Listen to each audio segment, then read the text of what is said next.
저희 교회를 100년 동안 지켜주시고 축복해 주신 하나님 감사와 찬양과 영광을 올려드립니다. 우리가 지난달을 감사할 뿐만 아니라 또다시 주어지는 새로운 100년을 향해서 우리가 하나님께 순종과 또 헌신된 마음으로 나가는 새로운 100년이 될 수 있도록 저희들을 이끌어 주시옵소서. 이번에 저희 교회에서 또 필사 성경을 만들려고 합니다. 이 성경을 쓰는 동안에 쓰면서 우리가 은혜 받게 하여 주옵시고, 무엇보다 이 성경 말씀이 오늘날까지 우리에게 보존되기 위해서 우리의 많은 믿음의 선배들이 어떤 노력과 어떤 수고를 하면서 여기에 이르렀는가를 또 새롭게 느낄 수 있는 기회가 될 수 있도록 축복해 주옵소서. 성경 필사를 하는 동안에 각 가정의 기도 제목들이 응답되게 하여 주옵시고, 성경 필사를 하는 동안에 아팠던 자들이 육신의 질병이 낫는 기적들을 경험하게 하시고, 또 이 성경 필사를 하는 동안에 하나님의 은혜에서 멀어졌던 자들이 다시 주의 은혜로 돌아오는 그런 귀한 믿음의 역사가 일어날 수 있도록 하나님께서 축복해 주옵소서. 오늘 이 시간에도 주의 말씀 앞에 마음을 조아립니다. 살아계신 하나님의 음성을 들려주시고 그 말씀이 저희들에게 영의 양식이 되게 해 주옵소서. 예수님의 이름으로 기도 올려옵나이다. 아멘. 다시 한번 축복합니다. 주일 아침에 나오신 여러분들에게 주님의 은혜와 축복이 함께 하시기를 축원합니다. 성경을 보면 위인전하고는 다른 것들을 봅니다. 위인전들을 보면은 그 위인들을 굉장히 완벽한 인물로 묘사합니다. 태어날 때부터 엄마가 막 태몽을 꾸고, 그 다음에 그 태몽 속에서 아이가 태어나서 어렸을 때부터 막 신기한 능력이 막 있어가지고 정말 신동처럼 크다가 위대한 인물이 되는 걸로 묘사를 합니다. 어린 시절에는 그냥 재미를 읽었지만 좀 철이 쓴 다음에 위인전을 읽으면은요 늘 상처가 돼요. 왜냐하면 그 위인하고 나하고 너무 거리가 멀어요. 그래서 늘 위인전을 읽을 때마다 나는 위인이 될 수 없구나 그런 좌절감을 느낄 때가 많았습니다. 그런데 성경은 그렇지 않습니다. 성경에서는 많은 인물들을 소개할 때 그렇게 미화시키거나 완벽한 인물로 묘사하지 않습니다. 성경에서는 그 사람의 모습을 있는 그대로 소개하고 얘기를 해줍니다. 우리가 오늘 읽은 본문의 내용도 마찬가지입니다. 바울과 바나바가 싸웠다. 그리고 헤어졌다. 그게 요지예요. 그런데 이런 내용을 굳이 성경에 써야 될 이유가 뭘까? 이런 생각을 해봅니다. 사실 본문의 내용을 빼고 이 사도행전을 읽어봐도 사도행전을 읽어나가는데 아무 무리가 없어요. 사도행전 전체 내용을 이해하는데 본문의 내용이 빠진다 그래서 무슨 큰 내용의 변화가 오거나 그렇지 않습니다. 근데 굳이 그런데도 불구하고 바울과 바나바가 싸웠다. 그리고 헤어졌다. 하는 얘기를 성경에 기록을 해놨어요. 이걸 기록한 이유가 뭘까? 저는 하나님의 성령께서 감동으로 성경을 기록하게 하실 때에 이 내용, 바울과 바나바가 싸워서 헤어졌던 이 내용들을 성경에 기록한 데에는 분명한 하나님의 메시지가 있다고 믿습니다. 저는 그래서 오늘 본문에 이 바울과 바나바의 사건을 통해서 하나님께서 우리에게 주시는 교훈들을 세 가지로 정리해 보았습니다. 첫 번째, 바울과 바나바의 사건이 우리에게 주는 교훈, 첫 번째는 뭐냐 하면 우리는 모두 다 부족한 사람들이다. 완벽한 사람은 아무도 없다 하는 걸 보여주고 있습니다. 왜냐하면 바울과 바나바는요 굉장히 훌륭한 사람들이에요. 제가 좀 이따 설명하겠지만 굉장히 훌륭한 사람입니다. 그런데 그렇게 훌륭한 사람도 뭐 했다? 싸웠다. 그러니까는 완벽한 사람은 아무도 없다 하는 얘기죠. 자, 로마서 3장 23절 보시면 모든 사람이 죄를 범하였음에 하나님의 영광에 이르지 못하더니 그랬습니다. 여기 보면은 어떤 사람이 죄를 범하였음에 이렇게 말하지 않아요. 모든 사람이 그렇게 말합니다. 그래서 어떤 사람이 하나님의 영광에 이르지 못하는 것이 아니라 모든 사람이 하나님의 영광에 이르지 못해요. 하나님의 영광이라는 말을 다르게 표현하면 하나님의 기준입니다. 어떤 사람이 아닌 모든 사람, 예외 없이 모든 사람이 다 하나님의 기준에 이르지 못합니다. 다 부족한 사람이에요. 오늘 본문에 나와 있는 이 사도 바울을 보더라도 그걸 느낍니다. 사도 바울은 기독교 역사상의 대단한 분이십니다. 먼저 그는 신약 성경의 많은 부분을 사도 바울이 썼어요. 우리가 아는 갈라디아서, 고린도전서, 후서, 에베소서, 골로새서 다 사도 바울이 썼습니다. 특히 사도 바울이 쓴 이 로마서는요, 성경 중에 성경으로 알려져 있습니다. 기독교가 구약과 신약을 어떻게 구분할 수 있는가, 유대교와 기독교를 어떻게 구분할 수 있는가, 이거를 아주 정확하게 구분할 수 있도록 내용을 정리해 준 게 로마서입니다. 그래서 학자들은 성경을 반지에다가 비유한다면 로마서는 그 반지 가운데에 있는 보석이다 이렇게 말할 정도로 로마서를 높게 평가합니다. 그 로마서를 썼던 사람이 바울이에요. 또 사도 바울이 배를 타고 로마를 향해 갔을 때에 역사학자들, 일반 역사학자들이 그런 얘기를 해요. 뭐라 그러냐면은 그 배 안에는 오늘날 유럽의 문명이 실려갔다 그렇게 말을 해요. 그러니까 이 사도 바울의 사상, 이 사도 바울의 신학이 오늘날 유럽 사회, 서구 사회에 미친 그 문화, 그 영향력이라는 것은 엄청난 거예요. 그런 막대한 영향력을 미쳤던 사람이 바로 사도 바울입니다. 많은 교회를 개척했던 사람입니다. 그런데 이런 바울이지만 오늘 39절에 보니까 어떻게 했다고요? 심히 다투고 피차 갈라섰다 이런 말이 나와요. 이런 바울인데도 싸웠다는 것입니다. 여러분, 여기서 하나님께서 우리에게 주는 교훈이 그거예요. 하나님 앞에서 완벽한 사람은 아무도 없습니다. 다 나사 하나 빠진 부족한 사람인 줄 아시고 그렇게 보시면 됩니다. 그렇게 보시면 됩니다. 제가 고등학교를 졸업하고 신학교를 처음 갔을 때인데요. 저는 그때 신학교 가면서 신학교에는 다 천사들만 있는 줄 알았어요. 왜냐하면 각 교회에서 어쨌든 믿음이 좋다 하는 사람이 오는 거고 주의 종이 되겠다고 오는 사람들이니까 저는 신학교 가면요 다 천사들만 있는 줄 알았어요. 막 그런 기대감을 가지고 딱 갔는데 안 그렇더라고요. 혹시 여러분들이 교회 오실 때 그렇게 생각하고 오신 분 안 계세요? 교인들은 다 천사들이다. 교회 있는 사람들은 얼마나 착한가. 그리고 교회 왔는데 아니죠. 성가들은 좀 천사처럼 보이죠. 예. 사실 우리가 그런 기대를 갖고 있긴 하지만 하나님께서는 그렇지 않다. 모든 사람들이 다 실수가 있고 연약한 자다라는 얘기를 해주고 있습니다. 사실 우리가 자녀들이 부모를 바라볼 때도 그래요. 어린 자녀들이 부모를 바라볼 때는요, 자기 엄마 아빠가 최고인 것처럼 보이잖아요. 그렇죠? 예. 그런데 막상 살아보면은 그게 아니다 하는 것을 느낍니다. 여러분, 세상에 완벽한 사람은 아무도 없습니다. 그런데 우리가 놀라는 것은 뭐냐면 이렇게 완벽하지 않은 바울인데 하나님이 바울을 위대하게 쓰셨다는 거예요. 거기에 우리의 은혜가 있는 거예요. 저와 여러분도 완벽하지 않고 부족한 사람인데 하나님께서 그런 부족한 저희들을 사용하셔서 하나님의 나라의 일을 이루신다는 것입니다. 이것이 은혜예요. 이것이 은혜예요. 따라서 저와 여러분이 완벽하려고 하실 필요가 없습니다. 저는 어린 시절에 클 때 저희 어머님이 늘 주의를 줬어요. 어디 가서 애비 없는 후레자식이라는 말 들으면 안 된다. 조심해라. 그러니까 늘 조심해서 실수하지 않으려고 늘 조심했어요. 근데 그것이 저를 더 위축되게 만들었어요. 청소년기에 저를 굉장히 위축되게 만들었습니다. 여러분, 괜찮습니다. 인간은 완벽하지 않아요. 실수가 있고 연약한 존재입니다. 심지어는 예수님도 자신의 연약한 모습을 감추지 않으셨습니다. 마태복음 26장 37절에 보면 베드로와 세베대의 두 아들을 데리고 가실세. 이때가 언제입니까? 겟세마네 동산에서 기도하실 때예요. 갈 때 고민하고 슬퍼하사 숨기지 않았어요. 본인이 고민하고 있다는 것, 슬픔이 있다는 것, 그걸 제자들에게 숨기지 않으셨어요. 숨기지 않으셨을 뿐만 아니라 말까지 하십니다. 38절에 이에 말씀하시되 내 마음이 매우 고민하여 죽게 되었으니 너는 여기 머물러 나와 함께 깨어 있으라. 자기 마음속에 있는 고민도 툭 털어놓고 얘기를 했습니다. 여러분, 이렇다 그래서 예수님의 권위가 무너지거나 예수님에 대한 우리의 믿음이 흔들리는 것 아닙니다. 여러분, 저와 여러분이 완벽한 모습으로 살아가는 것 아니에요. 그러나 연약함에도 불구하고 하나님께서 우리를 사용하시고 쓰시는 거고 우리의 사명을 감당하는 것입니다. 그 자기의 그 연약한 모습들을 일부러 감추려고 해서 그렇게 할 필요가 없다는 것입니다. 39절에 보시면 조금 나아가서 얼굴을 땅에 대시고 엎드려 기도하여 이르시되 내 아버지여 만일 할만하시거든 이 잔을 내게서 지나가게 하옵소서. 제자들이 이걸 어떻게 알고 기록을 했을까요? 들었기 때문에 들은 거예요. 네. 베드로, 야고보, 요한이 예수님 따라갔잖아요. 따라가서 옆에서 예수님이 기도하는 이 기도 소리를 들었으니까 저걸 기록한 거예요.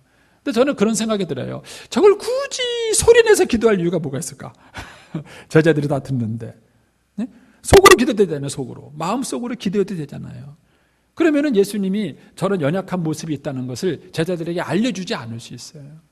사실 예수님은요, 늘 제자들한테 뭐라 그러냐면 나는 죽기 위해서 왔다. 나는 화목제물로, 나는 희생제물로 왔다. 늘 그렇게 말씀하신 분이에요. 나는 십자가를 지기 위해 왔다라고 늘 말씀하신 분이에요. 그런데 그런 분이 정작 십자가를 지는 순간이 오니까 뭐라 그러냐면은 아버지, 이거 안 지면 안 됩니까? 이 십자가 지나가면 안 됩니까? 그렇게 말씀하신 거예요. 그런 나약한 모습을 굳이 통성으로 기도할 필요가 뭐가 있어요? 제가 볼 때는 묵상으로 기도해도 되는데, 그죠? 그럼 제자들이 못 들었을 거고, 그러면 예수님의 그런 약한 모습을 몰랐을 거 아니에요. 그런데도 예수님은요, 그걸 숨기지 않으셨어요. 그 모습을 그냥 기도하셨고, 제자들이 그 소리를 다 들었어요. 여러분, 저와 여러분에게 연약한 모습이 있다는 것, 그것이 인생의 걸림돌은 아닙니다. 하나님 앞에서 완벽한 사람은 아무도 없습니다. 그리고 누구에게 또 완벽함을 요구하지 마세요. 누구도 자기에게도 요구하지 마시고 남에게도 요구하지 마십시오. 하나님 한 분 외에는 완벽한 사람은 아무도 없습니다. 제가 이제 처음 목회자로 부름받고 이제 신학생 때 첫 설교를 했던 기억이 나요. 근데 그 첫 설교를 할 때 그렇게 설교가 부담스러운 거예요.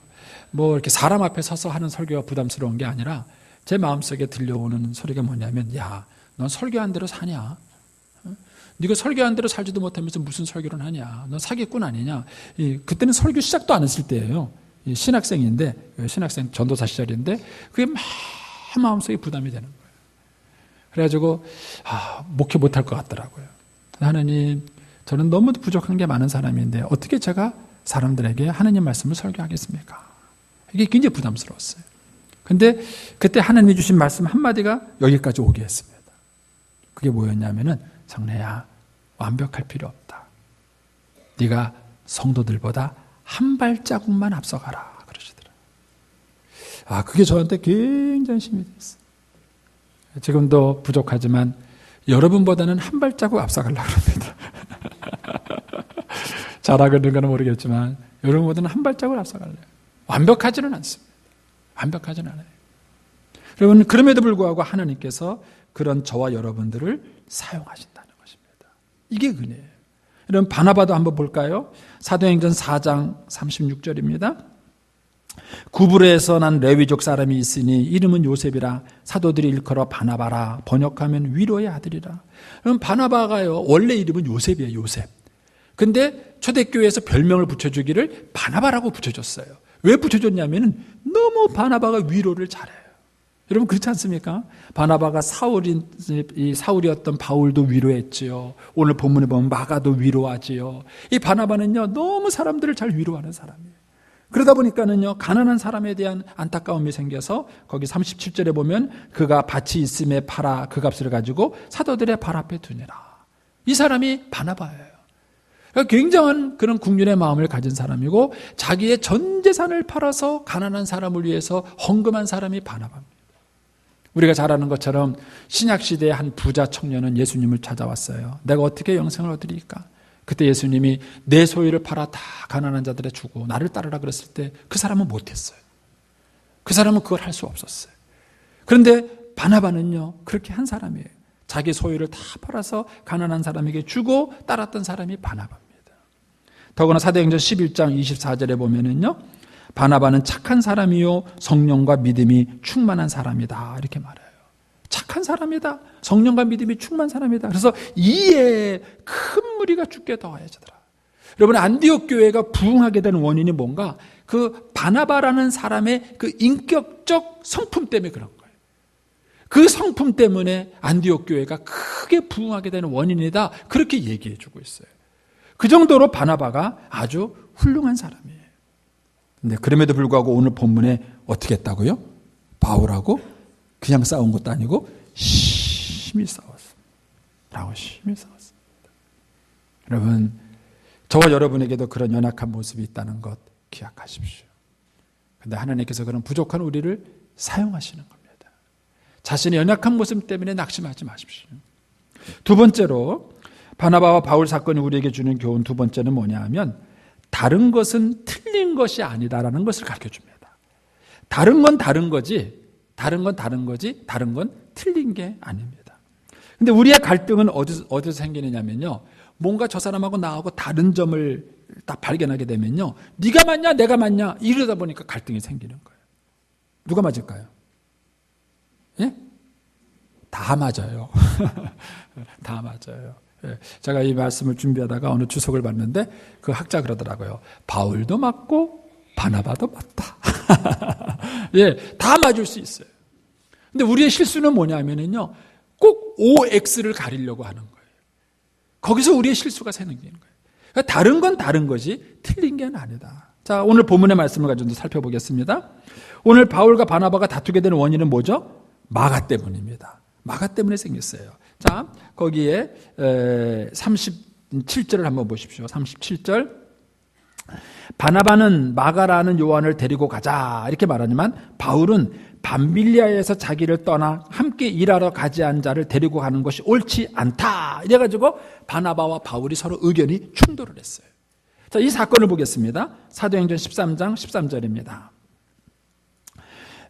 바울과 및 동행하는 사람들이 바보에서 배 타고 밤빌리아에 있는 버가에 이르니 요한은 그들에게 떠나, 이 요한이 마가입니다. 오늘 보면 37절 보세요. 37절 오늘 본문에 보면은 마가라 하는 요한 이란 말이 나오죠. 마가라 하는 요한. 그러니까는 이 마가가 이름이 두 개예요. 예, 마가라는 이름은 헬라식 이름입니다. 헬라어 이름이고요. 요한이라는 이름은 히브리 이름이에요.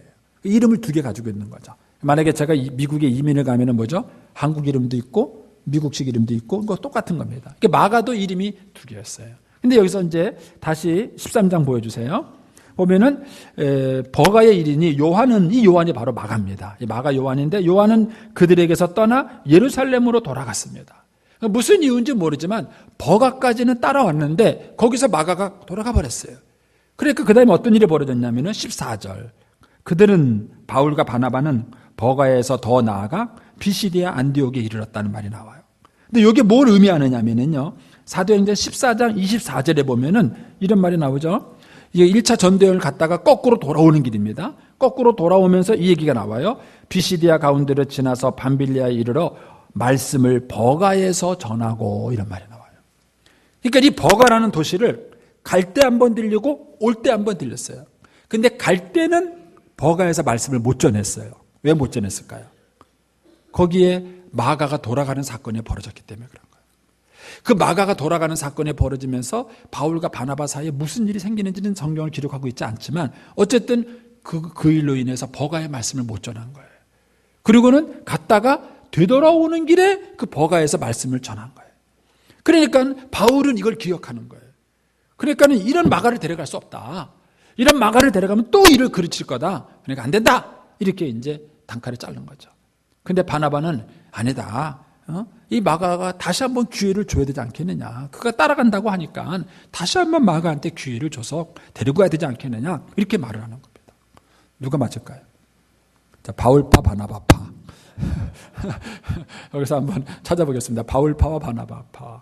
누가 맞을까요? 사실은 이게 맞는 게 아니라 다른 겁니다. 다른 겁니다.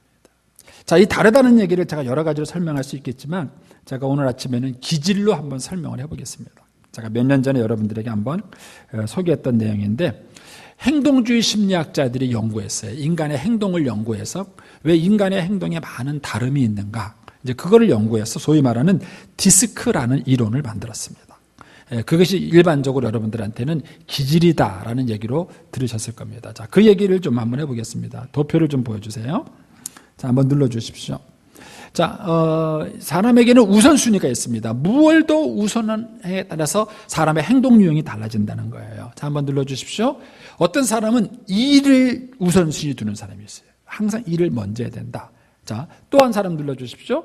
관계, 사람을 중요시하는 사람이 있습니다. 자, 바울은 어떤 형일까요? 예, 아시겠죠? 바울은 일이 우선순위인 거예요. 마가를 싫어하는 게 아니에요. 일이 되게 하려고 하니까 마가가 안 된다, 이렇게 말을 하는 거예요. 근데 바나바는 또 어떤 유형일까요? 관계가 없어요. 아, 그래도 마가한테 기회를 한번 더 줘야 된다, 이렇게 이제 하는 거예요. 자, 그 다음에 한번 눌러주십시오. 또 하나 인간의 행동에 영향을 미치는 게 속도가 있다 그래요. 속도. 자, 눌러주세요. 속도가 빠른 사람이 있고, 그 다음에 두 번째 속도가 느린 사람이 있습니다. 예를 들어서 어디 사세요? 이렇게 물어보면 밀양이요. 어느 학교 나왔어요? 밀양고등학교. 이렇게 말하는 사람은 느린 사람이에요. 그런데 어디 사세요? 나 밀양 나오는데 밀양고등학교 나오는데 몇 회비고요? 선배 누구요? 한마디 물어봤는데 10마디 대답하는 사람이 있어요. 이런 사람은 빠른 사람이에요. 빠른 사람입니다. 그럼 누가 빠른 사람이? 바울이 빠를까요? 바나바가 빠를까요? 네? 그냥 그런 것 같으세요? 자, 오늘 본문에 36절을 보세요. 36절에 보면은 며칠 후에 누가 누구에게? 바울이 바나바에게. 바울이 먼저 나서서 얘기해요. 야, 우리 가자. 다시 한번 우리 그 전도 여행 돌아가서 한번 움직여보자. 그렇게 얘기하니까는 그 다음에 바나바가 거기에 반응을 합니다. 그러니까는 바울이 빠른 유형이에요. 자, 앞에 도표를 다시 보여주세요. 바울이 빠른 유형이고 바나바는 뭐예요? 느린 그런 유형입니다. 요 두 가지 요소가 네 가지 유형의 사람을 만들어냅니다. 한번 눌러주십시오. 첫 번째 유형의 사람은 일을 빠르게 하는 사람입니다. 이런 사람은 일을 굉장히 많은 일을 해요. 엄청나게 많은 일을 해냅니다. 그런데 구멍이 많고요. 일은 벌리는데 지수습이 잘 안 되고요. 그런 다음에 일은 많이 하는데 그 과정에 사람들에게 상처를 많이 입혀요. 이게 이제 주도형인 사람들입니다. 자, 또 한 번 눌러주십시오. 빠른데 사람에게 빠른 사람이 있어요. 이 사람은 많은 사람을 사귀어요. 많은 사람을 사깁니다. 그러니까는 주변에 많은 사람들이 있어요. 자, 또 한 번 눌러주십시오. 이 사람은 사람을 잘 사귀는데 많이 사귀는 게 아니라 적게 깊게 사귀는 거예요.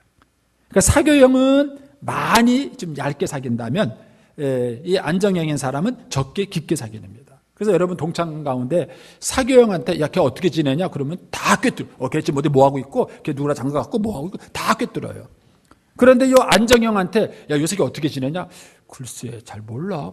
엊그제 만나는데도 뭐 한다 그랬더라. 대답을 잘 못해. 그러니까는 사교형인 사람은 많은 사람을 사귄다면 안정형인 사람은 적은 사람을 사귀는 스타일이 있습니다. 또 한번 눌러주십시오. 신중형인 사람, 이 사람은 일을 신중하게 하는 스타일이에요. 일을 신중하게. 그래서 일을 웬만해서는 잘 맞지 않습니다. 그런데 한번 일을 하면요 꼼꼼하게 일을 합니다.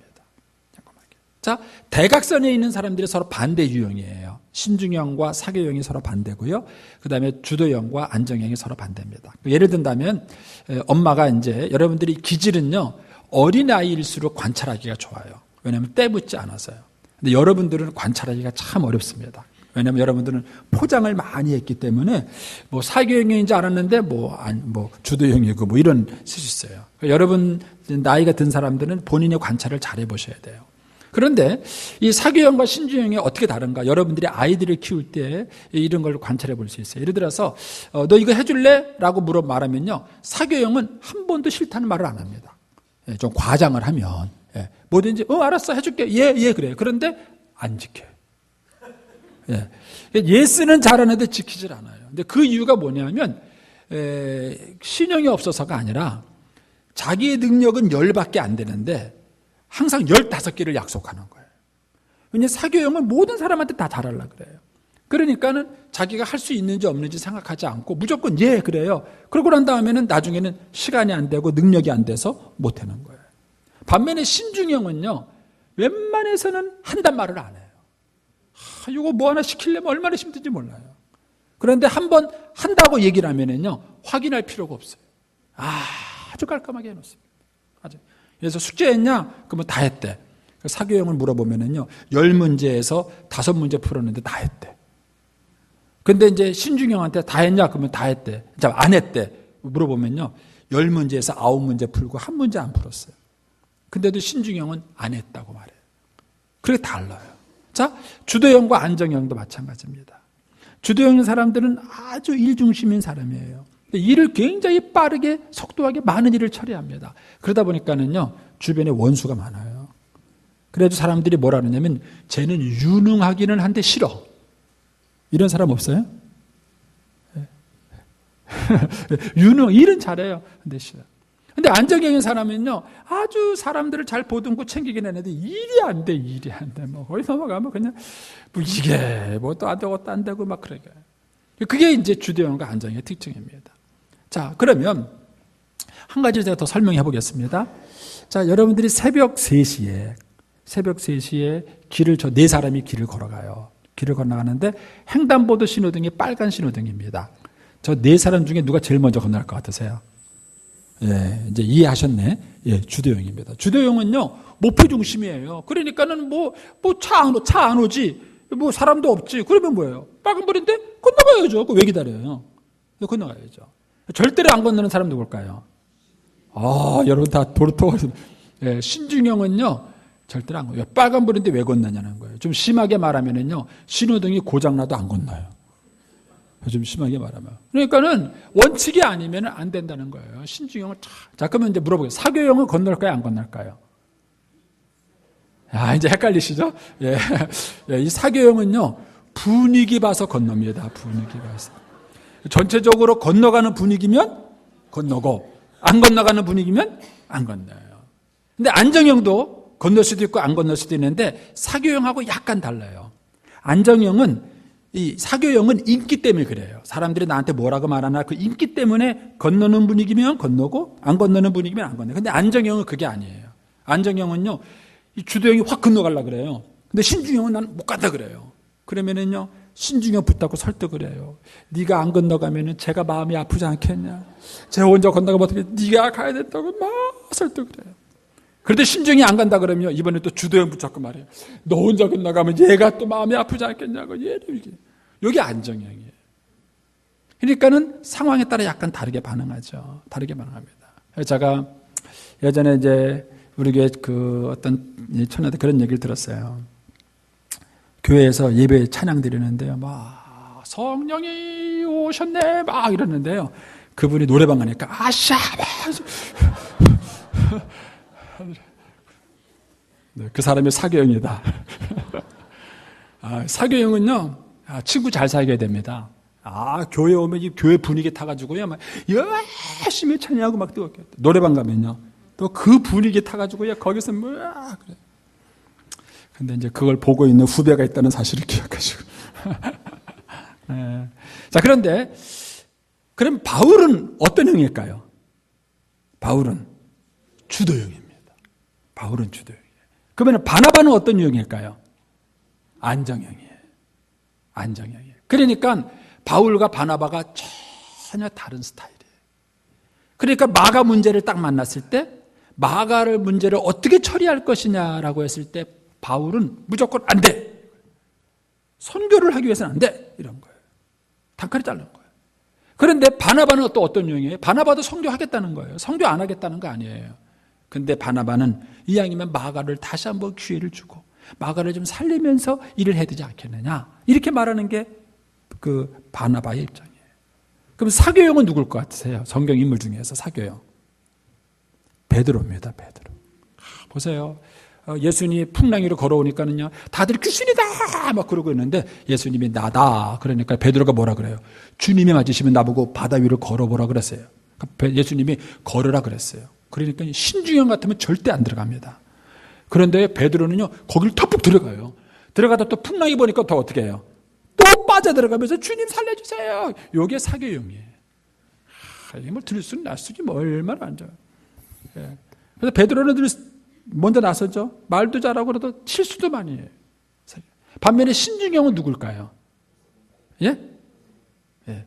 모세입니다. 모세. 그럼 보세요. 모세가요, 주님이 내가 이스라엘 백성을 구하러 보내겠다는 못 갑니다. 나 말을 못 합니다. 누가 말을 지었느냐? 내가 아론을 보내주마. 여러분, 모세 하나 보내려고 그러는데요. 모세가 안 한다고. 나중에 하나님 화가 났어요. 막. 이야! 가라마 가라지 말이야. 이 부르다가 하나님을 화나게 만든 사람이 모세예요. 그런데 일단 모세가 하나님께 헌신하고 나니까 어떻게 달라졌어요? 이스라엘 백성들을 하나님이 죽이자 그랬을 때 모세가 뭐라고 말합니까? 아닙니다, 하나님. 차라리 내 이름을 생명록에서 제하세요. 저들을 죽이지 마세요. 여러분, 사명자로 나서기까지는 굉장히 까다로웠지만 일단 헌신하고 나니까 모세는 얼마나 철저하게 헌신했는지 몰라요. 그래서 모세가 쓴 게 레위기입니다. 얼마나 신중합니까? 그 레위기에 그 지루한 걸 다 썼어요. 여러분, 레위기 읽다가 다 포기하시죠? 그때마다 기억하세요. 쓴 사람이 있다. 쓴 사람도 있는데 읽는 게 뭐가 어렵겠냐 하면서 읽어보세요. 여러분, 그 성막보다도 그 장이 뭐고 고가 뭐고 와, 그 지겹지 않아요? 그 지겨운 내용을 2번 썼어요. 2번. 장막 내용을요. 한 번 써놓고 나머지는 이하 동문. 그러면 되잖아요. 근데 그거를 꼼꼼하게 적었어요. 그게 신중이에요. 그러니까 모세니까 가능한 거예요. 만약에 베드로 시켰으면요, 막 쓰다가 가면서 뭐지? 또 다시 물어보고 이랬을 거예요. 아마 성막 모양이 제대로 안 만들어졌을지도 몰라요. 그러니까 하나님께서 저와 여러분에게 각자의 기질을 주셨어요. 그리고 그 기질대로 일을 하게 만드셨습니다. 그래서 교회를 많이 세운 사람은 바나바가 아니라 바울이에요. 바울이 많은 건 일 중심이니까. 그러나 사람을 많이 세운 사람은 누구죠? 바나바입니다. 바울이 아니라 바나바. 이거는 맞고 틀리느냐의 문제가 아니에요. 그냥 다른 거예요. 근데 다른 걸 우리는 틀리다고 말하니까 갈등이 생기는 것입니다. 다른 걸 틀리다고 말하니까 갈등이 생기는 것입니다. 저는 저와 여러분이 인생에서 다름을 경험할 때 그냥 다름은 다른 것뿐이다 생각하시고 거기서 꼭 OX를 가리지 마세요. OX를 가리지 마시고 다름은 다른 것뿐이라는 사실을 여러분들이 기억하시기 바랍니다. 세 번째로 바울과 바나바의 사건이 우리에게 주는 교훈 세 번째는 뭐냐면요. 그 다른 것을 어쨌든 처리해야 될 거 아니에요. 지금 바울과 바나바가 서로 이렇게 부딪혔으니까 처리해야 됩니다. 그런데 이거를 처리함에 있어서 지혜와 성숙함이 필요하다는 것입니다. 이 다름을 처리하는데 지혜와 성숙함이 필요하다는 겁니다. 자, 오늘 39절 보십시오. 39절. 39절에 보면은 바울은 서로 심히 다투고 피차 갈라서니 그랬습니다. 자, 이 장면을 여러분들이 연출가라고 생각하고 드라마를 만든다고 생각해 보세요. 어떻게 만드실 것 같으세요? 이 장면을. 저는 예전에는요, 제가 젊었을 때는 이 말씀을 읽을 때 이 장면을 그 당시 제가 연출을 했다면 그렇게 했을 거예요. 바울과 바나바 야! 너 맞아! 웃기지 마! 임마! 어떻게 이렇게 이래 돼? 막 핀지 거다 붙이고 이게 은혜도 모르고 말이야. 내가 너를 데려다가 이만큼 키워놨는데 이 바울 이게 은혜도 모르고 야! 바나바 너 그래가지고 조카만 맨날 감싸고 놀 거냐 막 이러고 야! 너 못 살아! 가! 하고 이렇게 헤어졌을 거다. 이렇게 제가 연출을 했을 것 같아요. 근데 이제 제가 나이가 들어서 말씀을 묵상을 가만히 해보니까는요, 서로 심히 다투어라는 얘기는요, 막 언성을 높인 걸 말하는 건 아니에요. 서로 자기 주장에 뚜렷한 것뿐이에요. 소리 지르지 않고도 얘기할 수 있어요. 신경질 내지 않고도 말할 수 있어요. 얼마든지. 그런데 문제는 두 사람 사이에 의견이 좁혀지지 않는 거예요. 그래서 어떻게 하냐면 서로 갈라섰다는 얘기는요, 지혜롭게 야 그러면 우리 둘이 같이 있으면 안 되겠다. 우리 자기 스타일대로 사역을 하자. 너는 네 스타일대로 사역을 하고 나는 내 스타일대로 사역을 하자. 그러고는 평화롭게 갈라선 거예요. 그렇게 묵상 안 되시나요? 제가 이 뒤에 사건을 보면은요, 생각이 맞는 사람이 됩니다. 자, 이걸 좀 더 배경 설명을 좀 하겠습니다. 자, 지도를 좀 보여주세요. 자, 우리가 잘 보고 있는 지도죠? 지금 안디옥, 자, 한번 눌러주십시오. 저기서 사건이 일어난 거예요. 자, 안디옥에서 갈등이 있을 때 바울은 육로를 통해서 다소를 통해 가지고 저쪽 소아시아 쪽으로 간 것입니다. 근데 바나바는요, 한번 눌러주십시오. 저렇게 바닷길을 통해서 구브로를 통해 가지고 간 거예요. 예. 서로 다른 방향을 택한 겁니다. 재밌게도요, 구브로는 바나바의 고향이에요. 다소는요, 바울의 고향입니다. 그러니까 아마 서로 얘기하다가 야 그러지 말고 너하고 나하고 스타일이 다르니까 너는 네 스타일대로 사역하고 나는 내 스타일대로 사역하자. 나는 내 고향 쪽으로 갈게. 너는 네 고향 쪽으로 가라. 그래가지고 두 사람이 싸우고 헤어진 게 아니에요. 예, 평화롭게 갈라진 거예요. 평화롭게 갈라진 거예요. 여러분, 이런 지혜가 저와 여러분에게 필요합니다. 오래된 얘기인데 제가 이제 어느 부부를 상담을 했어요. 그런데 이혼 직전이에요. 근데 그 싸움의 주 핵심이 뭐냐면은 세면장, 아파트 화장실 싸움이에요. 이유는 간단해요. 남편은요, 들어갈 때마다 실내화가 제대로 있어 본 적이 없고, 수건, 비누, 칫솔, 뭐 하나 제대로 제자리에 있어 본 적이 없대요. 늘 남편은 그 스트레스를 받는 거예요. 아내한테 좀 제자리에 좀 갖다 놔라. 이게 왜 안 되냐, 막. 아내는요, 그런 남편이 도와주지는 않고 잔소리를 하는 게 늘 스트레스인 거예요. 당신은 맨날 뭐 감독관이냐 잔소리만 하고 말이야. 늘 그게 상처. 그래 그 두 분이 그 감정이 아주 첨예가 됐어요. 저를 만났을 때는요, 이제 이혼 직전이에요. 막. 이혼 직전. 그런데 이걸 그때 배웠어요, 그분들이. 다른 건 다른 거다. 다른 거. 그래서 그 부부가요, 이걸 해결했어요. 어떻게 해결했을까요? 예, 그분이 의사거든요. 의사신데 집이 넓잖아요. 그러니까는 안방 화장실은 아버지 전용 화장실. 예. 그러니까 아내가 정리를 못하는 게 아니에요. 그냥 꾸준하게 못할 뿐이지. 예. 그러니까는 한번 청소해서 딱 정리해놓고는 아내도 안 들어가고 애들도 안 들어가는 거예요. 그건 아빠만 쓰는 거예요. 그리고 이제 거실 화장실은 누구 화장실? 나머지 식구, 엄마와 애 둘의 화장실이에요. 그렇게 한 거예요. 그러고 나니까는요, 그분이 나중에 저한테 그래요. 너무 행복하다는 거예요. 왜냐면 화장실 문을 열 때마다 탁 슬리퍼가 정리되어 있고 수건, 물건들이 쫙 제자리에 있는 게 보기만 해도 행복하다는 거예요. 자기가 너무 행복하다. 근데 부인도 행복하다는 거예요. 왜냐면은요, 아내하고 둘이 막 쓰는데 아무도 잔소리 안 하고. 예, 자기들 하고 싶은 대로 막 하는 게 막 너무 행복하다는 거예요.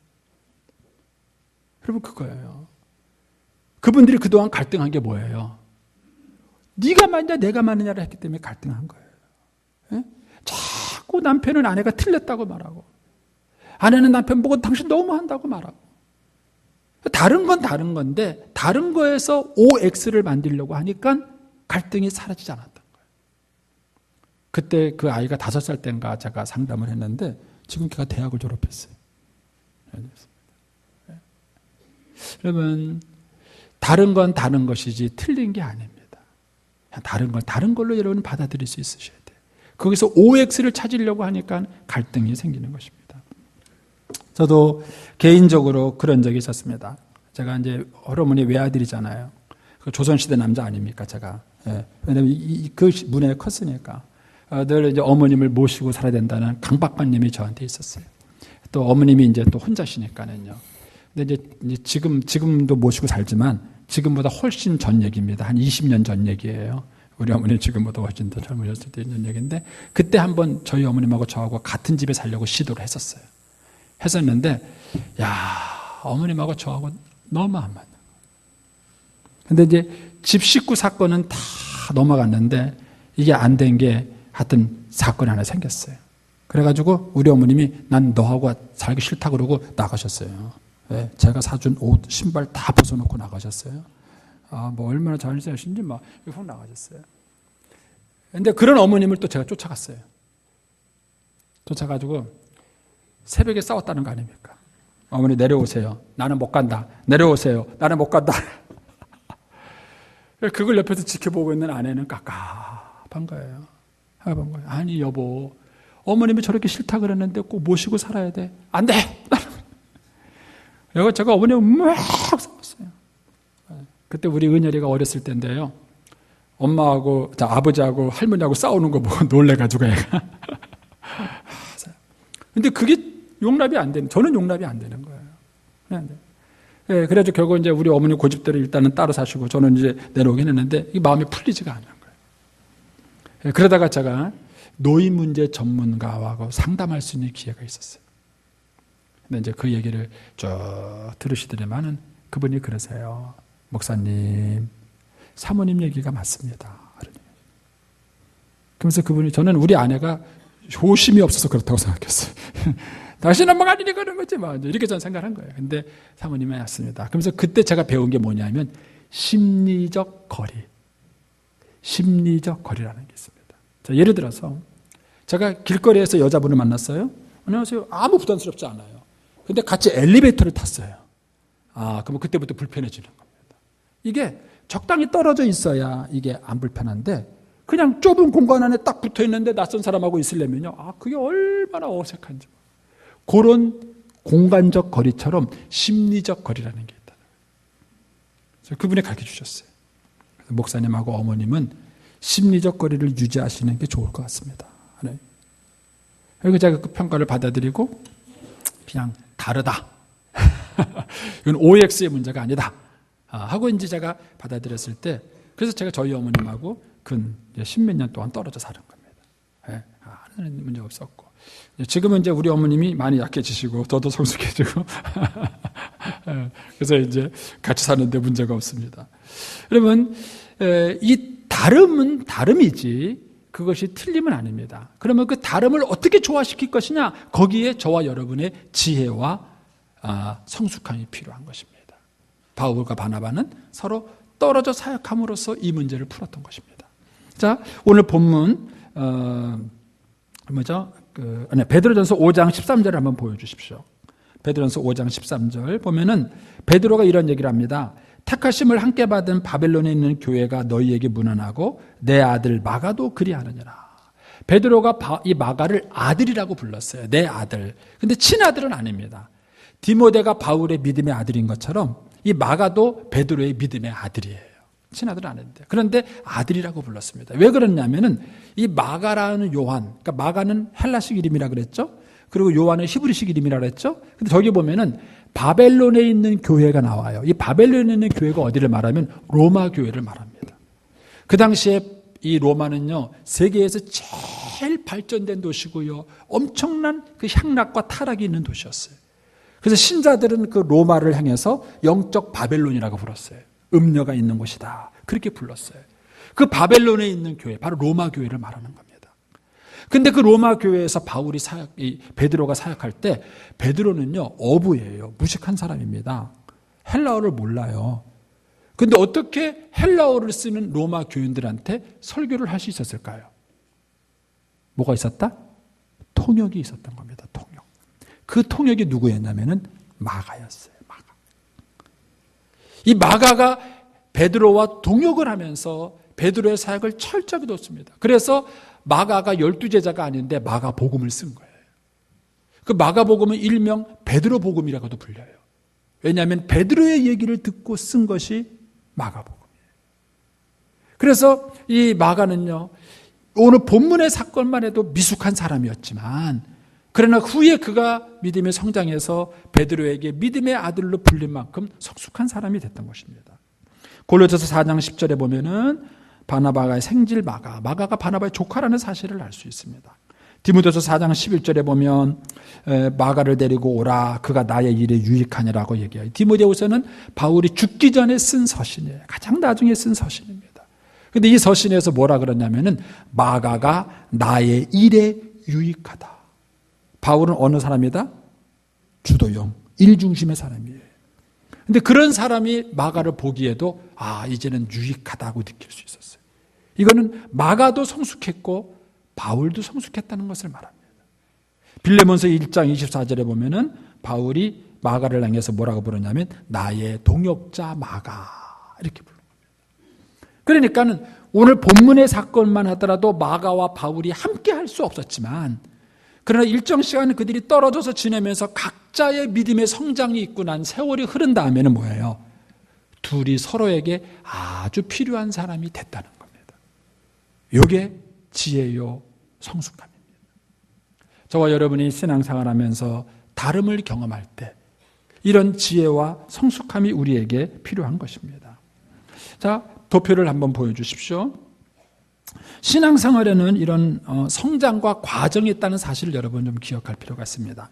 자, 불신자가 있습니다. 한번 눌러주세요. 이 사람을 전도하면 신자가 됩니다.